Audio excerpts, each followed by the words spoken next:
¿Qué es la curación? Y uno cuando utiliza el término curación lo refiere principalmente a la enfermedad. Y efectivamente la medicina, los avances científicos y tecnológicos buscan curar enfermedades. Pero hay que saber que en realidad la medicina cura muy pocas enfermedades. La mayoría de las enfermedades no logran ser curadas. Se controlan, se detienen en su progreso, pero no se logran eliminar y erradicar. Es más, enfermedades erradicadas con toda esta ostentación de la ciencia, de manera discutible se podría hablar solamente de dos casos de enfermedad, la viruela y la polio. La polio han habido casos después de que ya se había cantado victoria antes de tiempo, pero esas son dos de miles y miles de enfermedades. Y entonces nos damos cuenta que sin Dios no hay realmente curación. Entonces necesitamos de Jesucristo.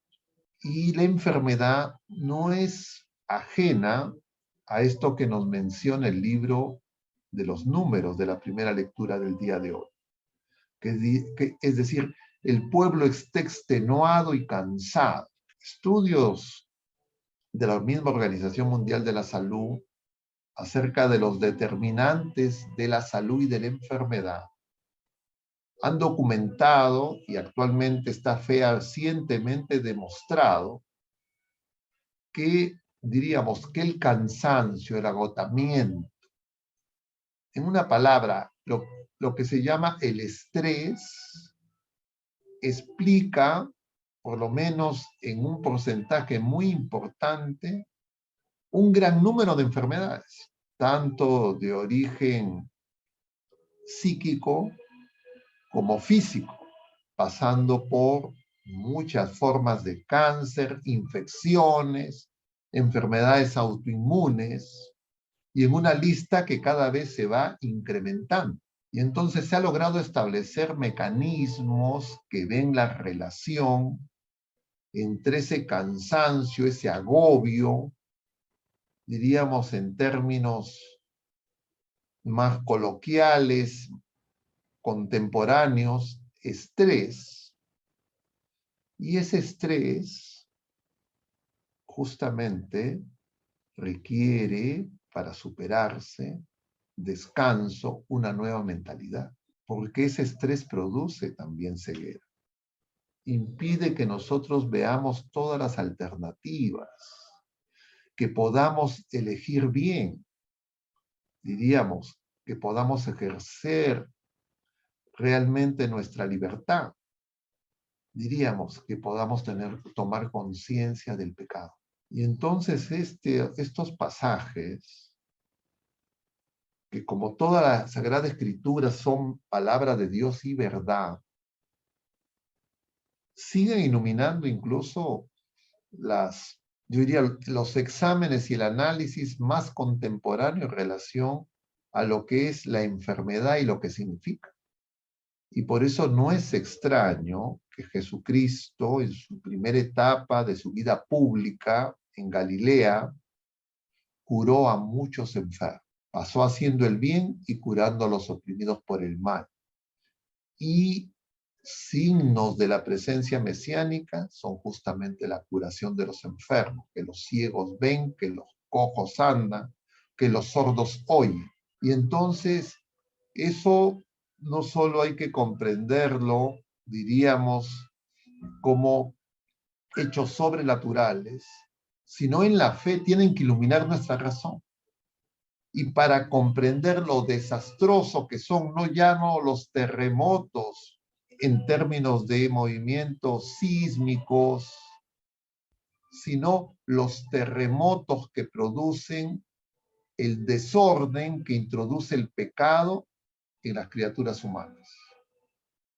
Y no solo en las criaturas humanas, sino en la creación entera, porque San Pablo nos dirá que la creación entera está expectante, esperando la manifestación gloriosa de los hijos de Dios. y los hijos de Dios somos nosotros los bautizados. Y la manifestación gloriosa implica que nosotros seamos verdaderamente imagen de quién es el modelo del hombre, el nuevo Adán, en la nueva creación que realiza en su Pascua por designio providente del Padre, el Señor. Y esa obra redentora es la que nos muestra la imagen del Señor de los milagros como una especie de ícono de esta parte del mundo, donde en pocas palabras se nos da una catequesis de lo que son los fundamentos de nuestra fe.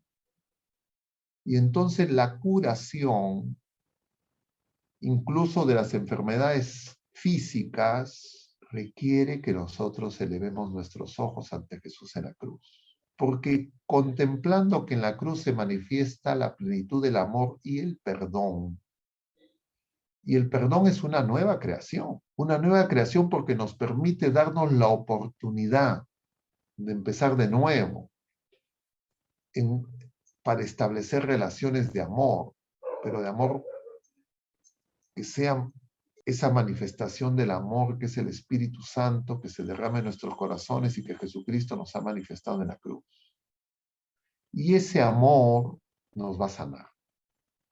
Porque muchos de los problemas emocionales, afectivos, los miedos, los temores, los pánicos, las ansiedades, son consecuencia de que justamente nuestras pasiones desordenadas por el pecado, como un terremoto que divide, fractura, rompe, destruye, pero que no puede destruir el amor de Dios, porque el amor de Dios es más grande que nuestros pecados y los pecados de la humanidad entera. Y ese amor de Dios y ese perdón de Dios, esa pasión de Cristo, que es ese amor y ese perdón, que son dos caras de una misma moneda, nos abren la oportunidad, el camino de empezar de nuevo. Y eso tiene poder sanador. La pandemia, pero incluso antes de la pandemia, ya señalaban que la carga de morbilidad en el mundo, la primera causa son enfermedades psíquicas de distinto tipo, especialmente cuadros ansioso-depresivos, angustia, pánico y una serie de fobias, temores y una multiplicidad de nombres, pero que en realidad todas esas circunstancias y condiciones, todas tienen su origen en ese desorden que es la incapacidad de nosotros experimentar un amor puro, un amor gratuito, un amor incondicional y un perdón que muchas veces nosotros no nos damos a nosotros mismos y que negamos a los demás. Y eso es lo que nos viene a traer el Señor. Pero además de esa curación y sanación, que es la presencia de Cristo en nosotros y reconocerlo en nosotros, templo del Espíritu Santo, templo del Dios vivo, que nos hace capaces de experimentar la verdadera felicidad y que por supuesto requieren la fe, tienen que llevarnos a reconocer que nosotros estamos viviendo en un terremoto muy grave y es todos esos movimientos desordenados, ya no de la corteza terrestre, sino de la inteligencia y de la voluntad destruidas por el pecado en muchas criaturas humanas, traducidas en ideologías, producen verdaderas fracturas, rupturas de esos templos del Espíritu Santo, de Jesucristo, de Dios Padre, que somos nosotros, y que son peores que los terremotos, que destruyen viviendas, edificios y obras humanas, pero nosotros somos obra de Dios. Pero en Cristo Jesús, esa imagen se mantiene en pie. Y esa es la buena noticia. Y esa buena noticia no solo es de curación, no solo es de sanación, sino también de salvación. Y entonces nosotros los que tenemos la oportunidad de meditar y reflexionar sobre esos dones gratuitos que hemos recibido en nuestra fe, tenemos que preguntarnos si somos capaces de testimoniarlos, es decir, de salir en procesión y ser evangelio vivido para que muchas personas que el Señor pone en nuestro camino salgan de esa desolación, de esos desiertos, de esos miedos y de esas circunstancias que los paralizan, que los postran, que les impiden levantar el corazón, que viven doblados como esa mujer de la que nos hablaba el Evangelio según San Lucas este lunes, capítulo 13, encorvada, 18 años, no podía levantar los ojos. No es como el ciego que clama, Jesús, hijo de David, ten compasión de mí. Esta mujer ni siquiera pide, por lo menos verbalmente, pero el Señor la mira. Y por eso es que inclusive si estamos ciegos y no podemos reconocer la presencia del Señor en nosotros y entre nosotros, eso no significa que el Señor está ciego y que Él deja de mirarnos, porque nos sigue llamando.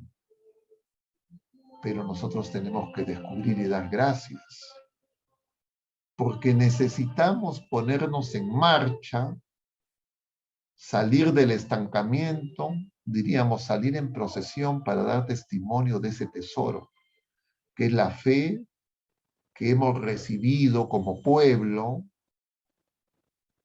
pero que se tiene que afirmar en primera persona, ese creemos en yo creo, y salir de nuestros encierros y ponernos en marcha, levantarnos y nosotros dar la campanada para que podamos también dar gloria a Dios.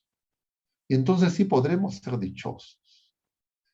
Y no es que tenemos que buscar lejos, porque el Señor está cerca. Pero la grandeza de reconocer a Dios en nosotros nos tiene que llevar también a reconocer que el Señor también está en nuestros hermanos, incluso en las personas que despreciamos, incluso en las personas que creemos que tienen que ser borradas, eliminadas, pero que son amadas por Dios, y que nosotros estamos llamados también a amar y a perdonar. Y si es que así actuamos, entonces nos pondremos en marcha con esa fuerza, como hermanos, que es lo que el Señor quiere. Y entonces podríamos seguir comentando muchas otras, diríamos, analogías que podemos encontrar en ese signo, que es la imagen en el muro, la imagen en ese lienzo y la procesión, y todo lo que a lo largo de la historia en la iglesia se han ido agregando, como esas cantoras, que como dice San Agustín, quien canta bien, canta dos veces. Y cantar bien es cantar con fe. No es solamente tener el don natural, artístico, musical, sino realmente con fe nosotros alabar, incluso sin palabras, entonar cantos inefables en el Espíritu Santo que se nos ha dado. Pero además ese incienso, que son las oraciones que se elevan al Señor, y por supuesto poniendo el hombro para compartir la carga de nuestros hermanos, para que la carga no sea pesada, para que sea ligera. Y entonces nos damos cuenta pues que hemos recibido un tesoro y que tal vez en estos 2 años en que no se puede por las disposiciones de las autoridades civiles y eclesiásticas salir en procesión, nosotros tenemos que darnos cuenta que si no salimos, no implica que el Señor no camina con nosotros. Porque cada vez que nosotros actuamos y reconocemos su presencia en nuestra vida, nos damos cuenta que nosotros somos su casa. Y en consecuencia somos dichosos ya en la vida presente, porque nosotros somos ese templo que tal vez también tenemos descuidado, que tal vez tenemos abandonado y que tal vez a veces sin luz, sin oración, sin alabanza, nos sume en la oscuridad profunda que Nicodemo tenía, a pesar de toda su erudición, y por eso va a buscar a Jesús. Y Jesús nos quiere hablar del cielo y de la tierra. Y hablar de la tierra es hablar de nosotros, y hablar del cielo es hablar de Él. Y hablar de Él es revelar al Padre y al Espíritu Santo y la misericordia que el Señor no nos niega, pero que demanda de nosotros apertura de corazón, quebrantar nuestro corazón para que el amor de Dios se derrame. Y eso se llama conversión. Y la conversión es el primer paso para la curación, para la sanación y la salvación. Como la vida de ese hombre al que se le atribuye el primer milagro, que es Andrés de León. Andrés con el mismo nombre del hermano de Pedro, uno de los primeros que siguió a Jesús y que le preguntó al Señor dónde vives. Y el Señor le dice, ven y verás. Así ese Andrés empieza a descubrir el misterio y logra ser curado. Y es recordado en la historia de esta devoción, porque su testimonio reavivó la fe.